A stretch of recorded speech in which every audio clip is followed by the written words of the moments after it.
Get a life, my sister told me in front of my entire family, as she celebrated her new job. Stop hanging around Nathan just to feel important. He's rich and successful, you're not. I just smiled, till she saw whose signature was on her paycheck. I'm sitting at our usual family brunch spot quietly sipping my coffee. My sister Sierra can't resist the spotlight. She launches into a story about her fabulous job at an accounting firm, or at least she used to have it. Then she glances my way. Crazy how Naomi still doesn't have a real job, she says, half laughing, half serious. My heart does a tiny lurch, but I keep my face calm. Mom scolds her. Sierra, stop. You know that's uncalled for. Sierra shrugs, turning the conversation back to herself. She's always been like this. Bold, charming, proud. I stay quiet as usual. Dad tries to change the subject, but Sierra's smirk lingers. I feel Mom's hand squeeze mine under the table. I force a small smile. Nobody knows about my real work except for a few close friends. I've chosen anonymity because attention never felt comfortable. Sierra keeps talking, describing her job search. She insists she'll find something big soon. I keep quiet, remembering the massive code release my team finished last night. If only she realized how real my job actually is. I swallow my retort, letting Sierra soak up the chatter. Inside, I can't help thinking, one day she'll know the truth. I wasn't always this quiet. As a kid, I spoke up with ideas, but Sierra's voice boomed louder in every room. We both got love from our parents. Mom cheered for Sierra's dance recitals. Dad praised me whenever I helped fix his old computer. Still, Sierra became the star. Bigger personality, bigger presence. I'd watch from the wings while she took the spotlight. She'd flash that bright smile collecting trophies and attention while I sat cross-legged in the audience with my science magazines. It wasn't jealousy exactly, more like acceptance. I saw early on that I liked building things in the background. She liked center stage. But now, at 31, I see how that dynamic shaped me. I learned to listen instead of brag. I learned to code quietly, to put my energy into solutions, not headlines. Sierra sees me as the same old silent baby sister who never quite measured up to her spotlight, and that's fine most days. Yet I remember Dad once saying, "Naomi, you're our calm in the storm." Back then, I didn't realize how meaningful that was. Now, each time Sierra belittles me, I replay his words. I'd rather be calm than loud, but calm doesn't mean powerless. Tonight, I'm in our small workspace downtown, hunched over my keyboard. The code is almost perfect. Just a few more lines to debug. Across from me, Nathan sips his energy drink, eyes glued to his own screen. He's the face. I'm the brain. That's how we've always divided it. At first, it was just a dream, an AI engine that could learn and adapt for real-time data analysis. We called it Nova. Now Nova is the heart of our $100 million company. It's surreal even for me. Nathan tosses me a grin. Naomi, you're unstoppable tonight. One more push. I nod, flexing my stiff fingers. My code glows in the dark screen. A few keystrokes and the system compiles smoothly. We close the final line. That's it, I say. Deployment in T-1 hour. He raises a fist in victory, and I gently bump it with mine. We did it. Again, another massive update. The backbone of new apps that finance, healthcare, and even government clients will use soon. But nobody outside this room knows I'm behind it. By choice, I've always kept my name off the official site. People just assume it's all Nathan. I prefer it that way for now. The next morning, my phone buzzes with a text from Mom. Sierra got laid off. She doesn't say much else. I can imagine Sierra crying in her room, furious that her accounting firm cut costs. My emotions are mixed. Sierra and I may not see eye to eye, but I hate seeing her in pain. By afternoon, I hear she's already applying everywhere. Then I spot an internal recruiter's post, new accounting positions at Nova Tech. I share a knowing glance with Nathan. He nods. She's good at finance, right? I simply reply, yes, she is. The recruiter offers her an interview. She does well and lands the job. When Sierra walks into our shiny new office tower, she has no idea it's half mine. She's impressed by the modern lounges, gourmet coffee stations, and the huge panoramic view of the city. Her eyes light up like it's some wonderland she stumbled upon. She's told her position reports directly to the CFO, but she's clueless that Nathan and I sign off on final budgets. Ironically, she's about to handle accounts that I helped secure. I watch from a distance, heart pounding a little. She's stepping into my world, and she has no clue. My parents mean everything to me. They've given me unconditional love and quiet understanding since I was small. So I decide to do something extra, something that might make their lives a little sweeter. I set up a thank you fund in the name of a fictional cousin who moved abroad years ago. I drafted a warm letter, praising them for their kindness over the years, saying how their generosity once changed my life. It might be a stretch, but it's true in spirit. Mom and Dad always welcomed everyone with open hearts. I deposit $20,000 each month. Yes, it's a big sum, but it's also a fraction of what I earn now, and I can't think of two people who deserve it more. When I visit on weekends, Dad shows me fresh groceries he's bought to donate to the local food bank. Mom beams telling me how she and her neighbor used that money to start a community garden. They have no idea the money is from me. And I want it that way. They're so happy, so grateful. My heart warms each time I see them flourish in their retirement, paying kindness forward. Every Thursday, I discreetly swing by the finance department to sign off on certain approvals. I stick to the quieter corridors so no one connects the dots. Sierra, working in her cubicle, never sees me. Meanwhile, news spreads that Nathan is single. Sierra's interest is obvious. She whispers to coworkers during coffee breaks, fishing for details. They gush about him, his leadership style, his charm. Then they mention, he's not the only founder, apparently. There's another one, but nobody's ever seen her. This intrigues Sierra. She can't resist a mystery. She jokes with her teammates. Maybe the other founder's a ghost. They laugh. She doesn't realize the ghost is me. Sometimes, I overhear her casual remarks. Nathan's the real star though. She angles for any rumor on his personal life. People feed her glimpses. He's known to be a workaholic. He's super close with the invisible co-founder, and he's never dated anyone from the office. I smirk, hearing these second-hand tidbits. Sierra imagines some glamorous partner or best friend. If only she knew I was the one working late nights with him, building lines of code that shape entire industries. I'm right here, hiding in plain sight. I slip into Nathan's office after hours to finalize a new app update. We review system logs, fix tiny bugs, then share a sigh of relief. The rollout's on schedule. As I step into the hallway, I suddenly see Sierra. She's frozen, staring at me like I just crashed her personal bubble. I can't tell if she's more shocked or suspicious. She blurts out, "What are you doing here?"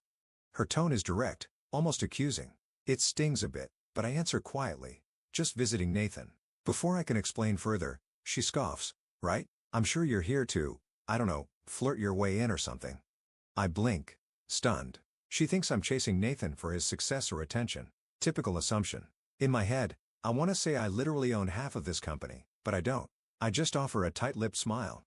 Nathan calls out, "Naomi, ready to check the final code?" Sierra's eyes flick between us. She looks almost betrayed. She steps aside, letting me pass. I brush by her, heart thudding. Her look says, "Stay away from him." I return to the server room, realizing we're on the brink of a bigger confrontation. Friday morning, I'm quietly reviewing the finance reports on my laptop at home. A ping from an internal chat catches my attention. It's a snippet from an office gossip channel. "Heard Sierra said Naomi's trying to leech off Nathan. She's not even a real employee. Doesn't she know the difference between a random visitor and actual staff?" I exhale slowly. The jab hurts, but it's typical. Sierra never misses a chance to paint me as someone clinging to others' success. It's almost funny. She's venting about a sister who silently co-founded the entire operation. But I keep my emotions in check. Anger won't help. That evening, I treat myself to a solo dinner at a small Italian place near my apartment. Checking my phone, I see Sierra's latest social media post, a group selfie at a bar, her arm around a friend. The caption reads, "Living my best life?" Even after a layoff, some people just can't handle that. I have a hunch she's talking about me.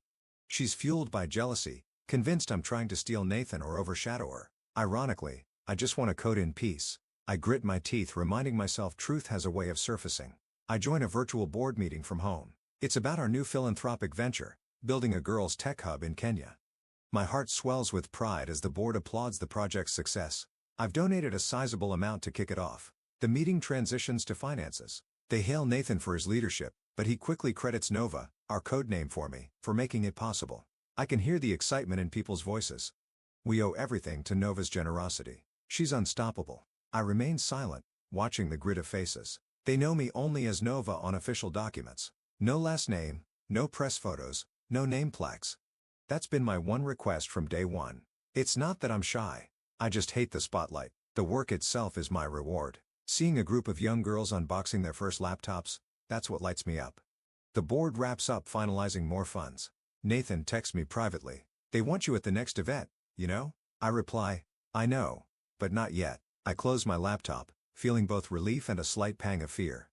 Remaining invisible is easier, but I sense that won't last forever. Monday morning, an email chain appears in my inbox. Promotion request, Sierra Sullivan.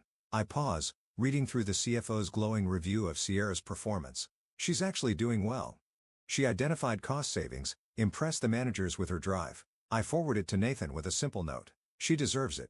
He responds, "Are you sure?" I nod to myself.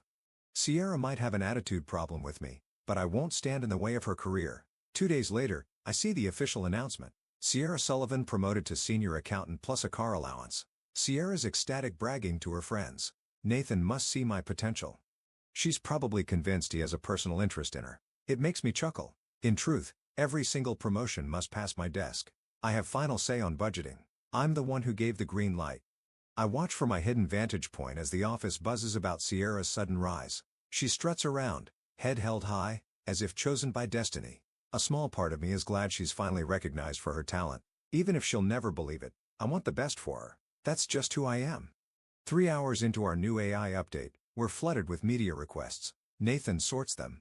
Tech magazines, business podcasts, a major news network wanting to feature our trailblazing company. One request stands out. A journalist insists on meeting Nova, the rumored female genius behind the scenes. Nathan flags it. They want an exclusive with you. I stare at the email. My skin prickles. I hate interviews. Even in college, I'd cringe during group presentations. The spotlight used to make me want to vanish. I type back to Nathan, "No thanks." He pings me. They're saying it's huge exposure. You sure? I smile to myself. People think publicity is everything, but I've seen how fickle public attention can be. Once the spotlight lands on you, it never fully leaves. I value my privacy more than any headline, so I decline. Nathan sighs in our chat. Okay. But you can't stay invisible forever, right? I type back, "They'll survive without my face." Then I pause, exhaling. He's probably right. Eventually, the world will find out. But I'm not ready to trade my quiet for that kind of glare. Not yet. When Sierra marches into Nathan's office after hours, I happen to be in the break room, finishing a cup of tea. The walls are thin. I hear bits of the conversation. "I like you," she confesses, voice trembling. My heart seizes up. She's telling him she has feelings. Nathan's reply is gentle but clear. "Sierra, I respect you. You're smart, capable, but I'm not looking for anything." I can almost see her heartbreak. Her voice quivers. Is it because of Naomi? She's always assumed I'm chasing him too. Nathan responds softly. "No. That has nothing to do with it." There's a long silence. Then a door opens. I quietly slip out of sight. Sierra rushes by with tears in her eyes, shoulders tense. She doesn't see me, but I can feel her pain. In that moment, I almost want to comfort her, but I know how she is when she's hurt. She'll lash out, especially at me. It's easier to let her cool off. Alone in the hallway, Nathan shoots me an apologetic look. I just nod. No words needed. We both realize Sierra's pride took a major blow, and I fear she might blame me again. The next few days, there's buzz around the office. Whispers about a second owner get louder. Some employees notice the NT and NS signatures on the quarterly memos. During lunch breaks, a group gathers in the cafeteria. Nathan Taylor's the founder, right? Who's this NS? Are they married? Are they siblings? Are they even real? Speculation runs wild. Sierra's usually the loudest to dismiss rumors. "Please. It's probably just a legal formality," she scoffs. But I see her brow furrow when she spots that mysterious signature on her own paycheck stub. She never bothered looking closely before. Now her curiosity is piqued. I notice subtle changes. She hovers near management offices, listens at the door when the CFO has meetings. She's hungry for answers. Meanwhile, I maintain my routine, reviewing code from home, popping into the building only after hours. My official calendar says consultant. Everyone assumes I'm just a tech vendor. But the rumor mill spins. I sense the tension building like a shaky bridge. Soon, someone's going to connect the dots. And when they do, Sierra's going to be at the epicenter of the shock. Late one afternoon, Sierra sits at her desk, finalizing month-end statements. A coworker grumbles about some new payroll glitch. Sierra logs into the system to check data entries. That's when she spots it. The founder's digital signature scrawled in a corner. It reads, Naomi Sullivan. I hear from a friend in HR that Sierra practically froze. She must have stared at the screen for ages. Then she examined the signature on her own pay stub. There it is again. Naomi Sullivan. Her face apparently turned pale. She whispered, "That can't be right. Is this a glitch? That's my sister's name." People around her shrugged. They barely know me. Sierra stands up so fast her chair tips over. She tries to act calm, but everyone senses her unease. She mumbles something about verifying documents, but her voice shakes. I imagine her mind racing. Naomi? The quiet sister with no real job? The one who's always in the background? The same one who's somehow signing corporate memos worth millions of dollars? This is the moment I knew would come. She's starting to piece it all together. My signature is out in plain sight, and now it's a ticking time bomb. Sierra retreats to a conference room, eyes glued to her laptop. She dives into the internal records, searching every mention of Naomi Sullivan. Cross-checking company history. Her hands shake on the keyboard. Fear, confusion, maybe even excitement. She discovers old incorporation documents. My name is there, right beside Nathan's. Pages show I hold 50% ownership. I can imagine the swirl of memories invading her mind. Me walking out of Nathan's office, me attending late-night tasks, that rumored second founder. Suddenly, it all clicks. Her heart must be thudding. She's realizing I'm not some clingy wannabe. I'm the co-founder, the one who coded the AI from scratch, who set the stage for the entire company. She uncovers more evidence. Project outlines, dated back 5 years, bearing my name. Email chains referencing Naomi's code. Legal agreements with both of our signatures. I can see the storm forming in her eyes. She was so sure of her narrative that I had nothing going for me. Now the facts shatter that illusion. By the time she closes her laptop, Sierra understands the truth. I'm the mysterious co-founder she's been hearing whispers about. The sister she called a nobody is half the brains behind it all. I stroll into the boardroom at Nathan's request. The board is planning a massive founders gala, a celebration of our latest app milestone. They want both founders front and center. Nathan insists, Naomi, it's time. My stomach churns. Public events freak me out. Chimeras, applause, small talk, it's overwhelming. Yet I know our staff needs to see that I exist. The board needs to show the world we're not a one-man show, so I reluctantly say yes, just this once.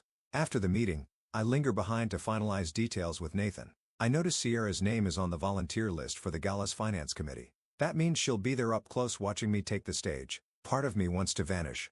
Another part thinks maybe she needs to see this. There's an undeniable tension building. She's discovered my secret. We haven't spoken. Will she confront me publicly, try to sabotage me, or just hide from the truth? Nathan sees my anxious look. He pats my shoulder. You'll be great, he says softly. I nod, half smiling. The countdown to the gala has begun.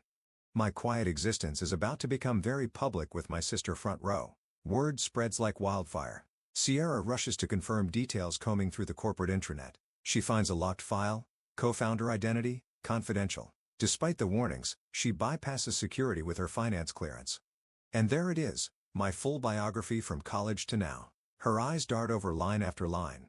Naomi Sullivan, top of her class, specialized in machine learning, co-founded Novatech with Nathan Taylor. She reads the patent registrations are major contracts. Every line proves I'm the quiet architect of this empire.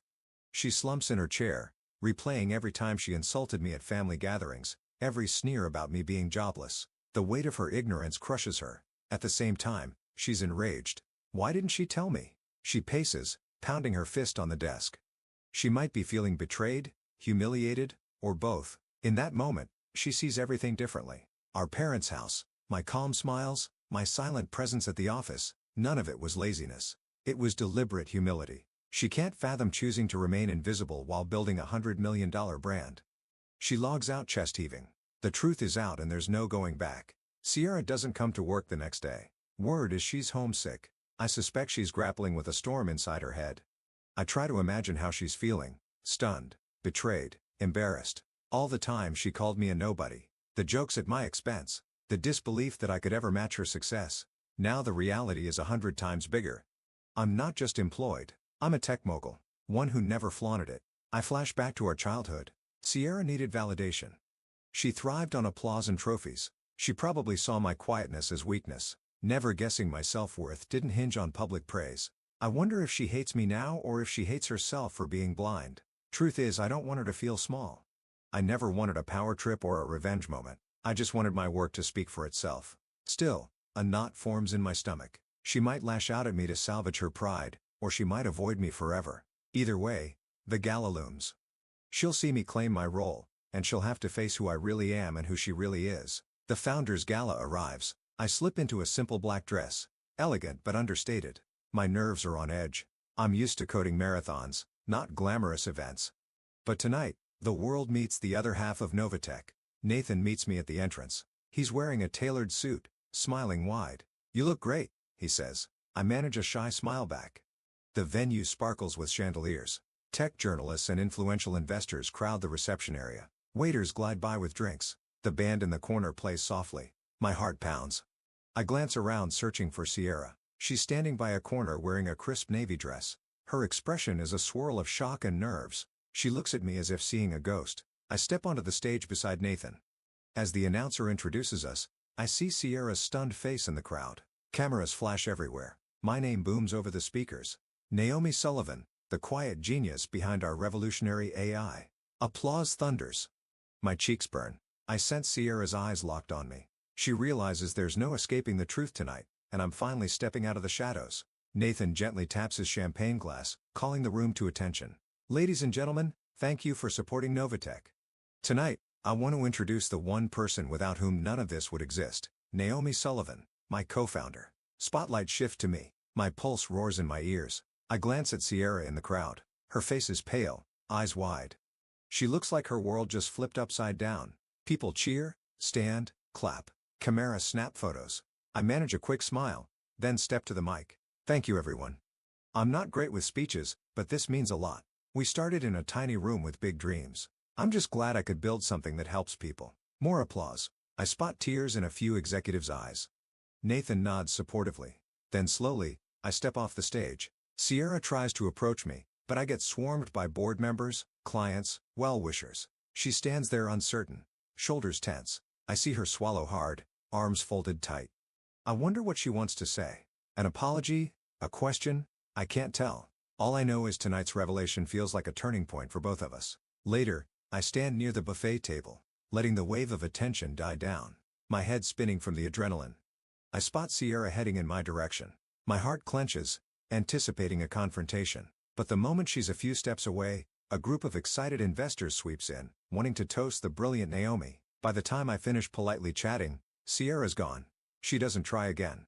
Instead, she skirts around the room, stealing glances at me from behind clusters of guests. Her expression is a mix of shame and uncertainty. She can't muster the words, and I can't chase her down right now.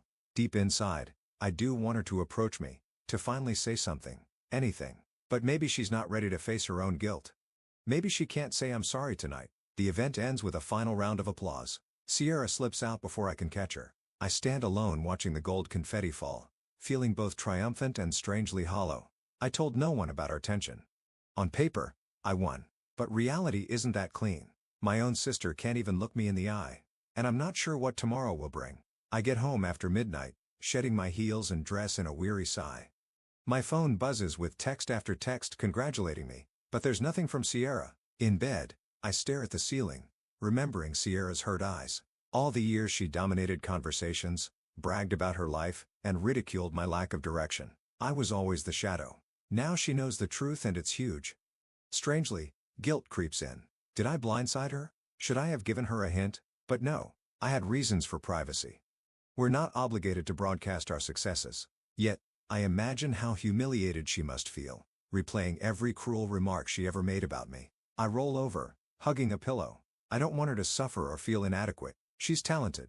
She has drive. She earned that promotion. But the illusions she built about me just collapsed. That's a lot to handle. I flick off the lamp, wondering what kind of relationship we'll have tomorrow, if any. Somehow, I want to ease her shame. But also, a small voice says, she did this to herself. Sleep comes slowly, weighed down by uncertainty. Morning arrives with a surprising package request. I drive to the office, slip into a corner room, and prepare a small gift for Sierra. It's not fancy, just a hardcover notebook and a handwritten note on simple stationery. Sierra, thank you for your hard work. You're genuinely good at what you do, and I'm proud you're with us. Naomi. I leave it with the receptionist asking her to deliver it quietly. No fuss. No show. I imagine Sierra opening the box, seeing my neat handwriting. Maybe she'll scoff, or maybe she'll feel relief. I don't need her to grovel. I just want her to know there's no hostility from my side. Later, I asked the CFO about Sierra's performance. He's impressed. She's tenacious, handles budgets well. It confirms what I knew. She's got real skill. She's not just a talker. By noon, I hear she received the box. No reply from her. No text. No email. But that's okay. I exhale feeling a small weight lift. She's my sister, and I do care. If a simple note can open a door, I'm willing to try. Over the next few weeks, subtle changes ripple through the office. Sierra isn't as loud. The bitter jabs vanish. She no longer drops sarcastic remarks about me. It's like she's shedding an old skin. She's even taken on extra tasks, offering to help new hires navigate the finance software. I hear she quietly mentioned to a coworker, Naomi's philanthropic ideas are actually pretty inspiring when asked about the company's charity efforts. That's a 180-degree shift. She suggests a new charity partner for our CSR program, one focused on providing technology education to underprivileged kids. I recognize it as my favorite cause. She's trying to meet me halfway. Meanwhile, I stay in the background, letting her prove herself on her own terms. She doesn't chase Nathan anymore. She's become more focused on her work, less on office gossip. We still haven't talked face-to-face about the big reveal, but every gesture she makes feels like an unspoken apology. I see her resolve to be better, to move past her jealousy. For the first time in years, I sense the possibility of a real bond growing between us, and I find myself hoping it's not too late for that. A month later, I wrap up the final code update in my quiet home office. Checking the charity dashboard, I see new donations streaming in from employees. Sierra's influence, no doubt. I can't help but smile. My phone buzzes. It's mom and dad calling just to chat. I hear their laughter, feel their warmth. They still have no idea about the cousin's monthly gift, but they mentioned how they've used more of that money to support local families. My heart feels full. Nathan sends me a meme about coding jokes, which makes me laugh out loud. The hush of my living room feels calm, steady. A family brunch is planned for Sunday. Normally, Sierra is the shining star, but this time when an aunt makes a casual remark about me being so quiet, Sierra speaks up. With a small but determined smile, she says, "Actually, Naomi's the smartest person I know, and I wouldn't be where I am without her." No big speech, just a gentle statement of truth. I pretend not to notice how my parents' eyes gleam with pride. Sierra meets my gaze. We share a nod of understanding. In the end, I didn't need revenge or grand confrontation, just the quiet truth and letting it speak for itself.